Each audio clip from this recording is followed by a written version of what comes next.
Kur investēt naudu?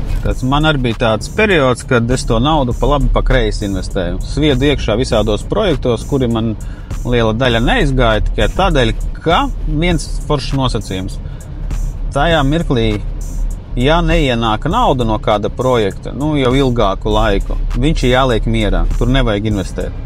Viņš jāliek mierā, jāatstāj un visu, un jāinvestē tajos produktos, lietās, kur cilvēki maksā tev naudu.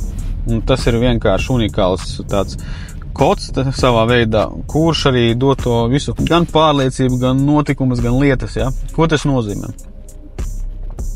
Pieņem, es varu pastāstīt no savu piemēru, ja? Tad es uztaisīju sākumā vienus produktus. Man likās afigena kruti produkti, es to tirgošu, man to tās nāks, vēl kaut kādas lietas un, būs, jau.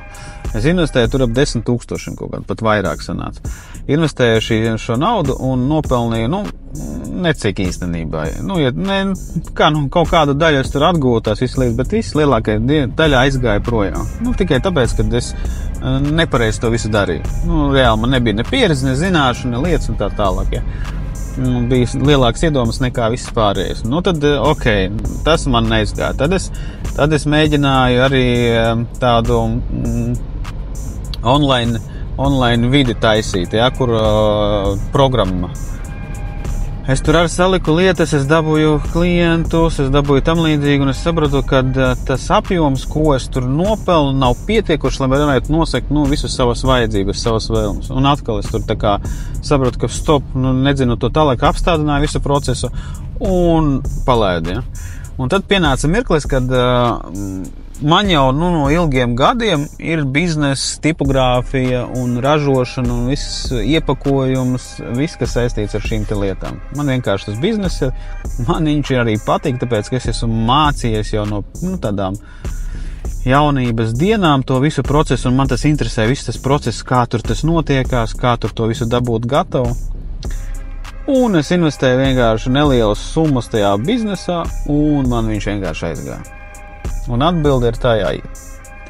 Ja tev cilvēks maksā par to darbu, ko tu dari, un kur tu esi jau tā kā profesionāls un pieredzējis, ja, tur arī investē visu savu naudu. Līdz brīdim, kamēr jau būs tik tāds piepildījums naudas, ka to naudu varēs tā kā sadalīt citos groziņos. Ko tas nozīmē? Tas nozīmē to, ka, ja pieņemsim, tev ir kaut kāds talants, darbi, kas tev sanāk, vai amats, vai vēl kaut kādas lietas, tur arī attīsties. Tikai iespējams pamainīt to attieksmi, citādāk uztveri, kā to visu darbu pasniegt cilvēkiem, kā to visu realizēt. Un tā nauda vienkārši sāk nākt. Es te arī mēģināju vienā brīdī, kas tas bija, kaut kāds arī kripto vai kaut kas tam līdzīgi process, tā kā pirkt un pārdot, ja. Tur es pazaudēju arī naudu. Es tā kā gribēju ātrāk to naudu iegūt. Nafik īsti. Tie cilvēki, kas tur to māk darīt, lai viņi dara, ja viņiem tas izdodas, bet man tas īsti nesanāca, un es vienkārši to nedarīju, tāpēc, ka man tas nerada kaifu. Nauda ir viens, ir skaisti, ir forši, bet tam darbam ir jāpatīk, ko mēs daram. Tur tāpēc līdz ar to pazaudēju vienkārši.